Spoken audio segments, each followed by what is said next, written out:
प्रभु यीशु मसीह के नाम में बाइबल दर्पण में मैं आपका एक बार फिर से हार्दिक स्वागत करता हूं। जब ज्योतिषी यीशु मसीह से भेंट किए, उसकी आराधना किए, तो उन्होंने भेंट के रूप में सोना, लोबन और गंधरस दिया। वचन से हम देखेंगे मत्ती 2 अध्याय और उसका 11 पद। यहाँ लिखा है, उन्होंने उस घर में पहुंचकर उस बालक को उसकी माता मरियम के साथ देखा और मुंह के बल गिरकर बालक को प्रणाम किया और अपना अपना थैला खोलकर उसको सोना और लोबन और गंधरस की भेंट चढ़ाई। वे जब यीशु की आराधना किए तो उन्होंने यीशु को जानकर उसकी आराधना की। वो यीशु को जानते थे कि वो कौन है और उसी आधार से उन्होंने उनको आराधना किया, उनको भेंट चढ़ाया, उनको दिया। जब हम प्रभु के पास आते हैं तो हमें भी जानना है कि जिसकी हम आराधना कर रहे हैं वो कौन है, और जब हम उसकी आराधना करते हैं तो हमें उसके लायक हमें आराधना करने की आवश्यकता है। कई बार हम अपने आधार से परमेश्वर को आराधना करते हैं कि इस तरह का आराधना हम पसंद करते हैं, वो हम परमेश्वर को चढ़ाते हैं। लेकिन बाइबल हमें सिखाता है कि यीशु मसीह जैसा चाहता है वैसा हमें उसकी आराधना करना है। हमें यीशु को जानकर उसकी हमें आराधना करने की आवश्यकता है, उसको हमें भेंट देने की आवश्यकता है। सोना, लोबन और गंधरस जो 3 भेंट इन्होंने यीशु को चढ़ाया, ये तीनों भेंट यीशु मसीह के 3 सेवकाई और उनके पद को बताते हैं। पहला भेंट सोना जो इन्होंने चढ़ाया, ये सोना यीशु को एक राजा के रूप में दर्शाता है। जैसे ही उन्होंने यरूशलेम में आया तो वहां उन्होंने एक प्रश्न को पूछा था कि यहूदियों का राजा जिसका जन्म हुआ है वो कहाँ है। वो यीशु को एक राजा के रूप में आइडेंटिफाई किए थे और राजा के रूप में वे उनको ढूंढ रहे थे। आज हमारे जीवन का राजा है यीशु, आपके दिल का राजा है यीशु। क्या आप अपने दिल में यीशु को एक राजा के रूप में ढूंढते हैं? यीशु मसीह आपके जीवन में राज्य करना चाहता है। यीशु मसीह हर एक मनुष्य के जीवन में वो राज्य करना चाहते हैं। वो जब राज्य करते हैं तो धार्मिकता के साथ राज्य करते हैं। वो जब राज्य करते हैं तो उसके राज्य में किसी भी कमी घटी नहीं होती है। वो जब राज्य करते हैं तो बिगड़े हुए परिस्थितियों को वो ठीक करते हैं। वो बिगड़े हुए जीवन को बदल देते हैं। वो बिगड़े हुए परिवार को बदल देते हैं। यदि आप उसके राज्य में आएंगे तो उसका राज्य वचन के द्वारा वो राज्य करता है। जब भी हम उसके राज्य में आते हैं, वचन को अपने जीवन में लेना है। उसी वचन के द्वारा परमेश्वर का राज्य हमारे अंदर में आता है। बाइबल परमेश्वर का वचन है और उसी वचन के द्वारा परमेश्वर हमारे जीवन में राज्य करता है।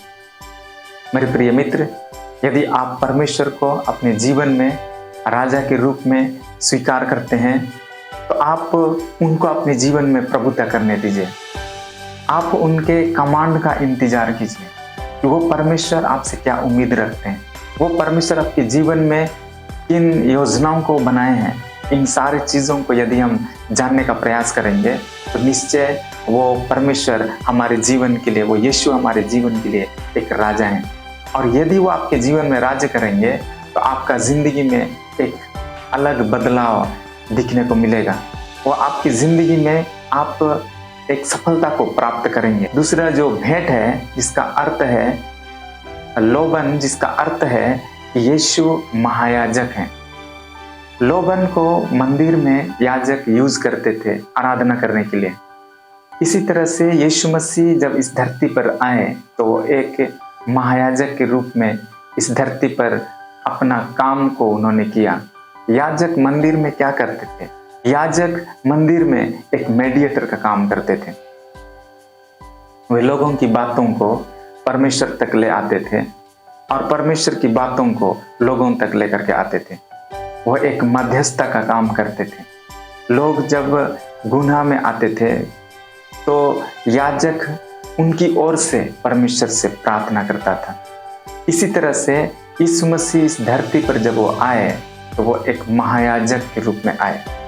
बाइबल बताती है पुराने नियम में जो महायाजक है वो साल में एक बार महापवित्र स्थान में प्रवेश करता था।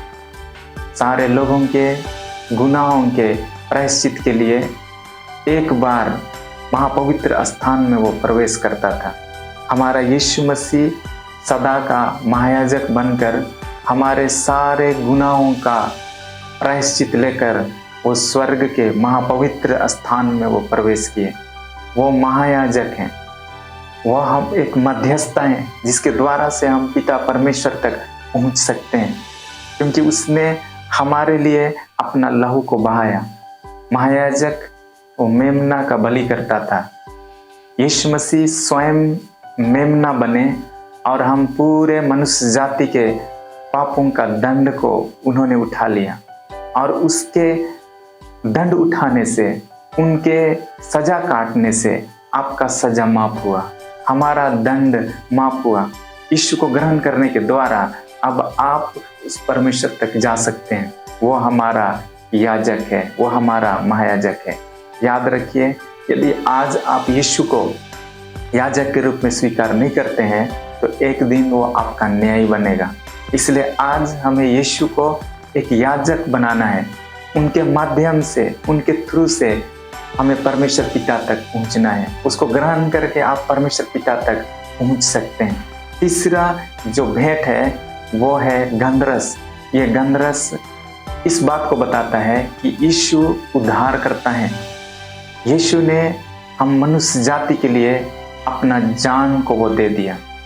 वो हम पूरे मनुष्य जाति के लिए बलि किया हुआ मेमना बन गए, और उसने सारे संसार के पापों को अपने ऊपर उठाया, और संसार के लोगों के ऊपर में जो दंड था, पहला मनुष्य आदम जो पाप किया, पाप के कारण से उसकी जिंदगी में दंड आया, पाप की मजदूरी जो मृत्यु है उसके अंदर आया, और पूरे मनुष्य जाति पाप के दासत्व में चले गए।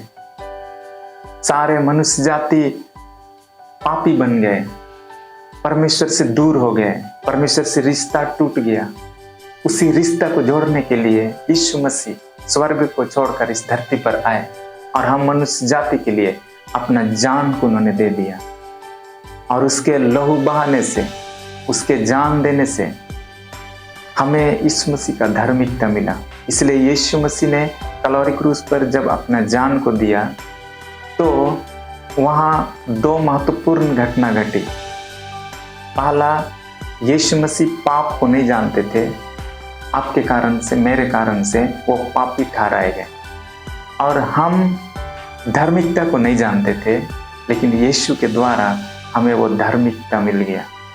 जब हम यीशु को अपने जीवन में ग्रहण करते हैं तो यीशु हम मनुष्य जाति के दंड को सह लिया है, सजा को काट लिया। इसलिए जब आप उसको अपने जीवन में ग्रहण करते हैं तो आपकी जिंदगी में उद्धार आ जाता है, वो उद्धार करता है।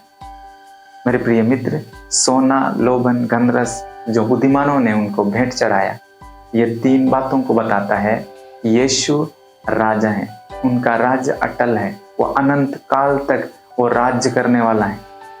उसके राज्य में आने के लिए हमें उसके वचन में आने की आवश्यकता है, क्योंकि वचन के द्वारा वो राज्य करते हैं। और दूसरा जो है लोभन, लोभन जो भेंट उनको चढ़ाया गया, ये इस बात को बताता है कि यीशु महायाजक है, जो हमारे पापों के बदले अपना जान को दे करके परमेश्वर और हम मनुष्य के बीच में एक मध्यस्थता का उन्होंने काम किया। उनके द्वारा ही हम परमेश्वर तक जा सकते हैं।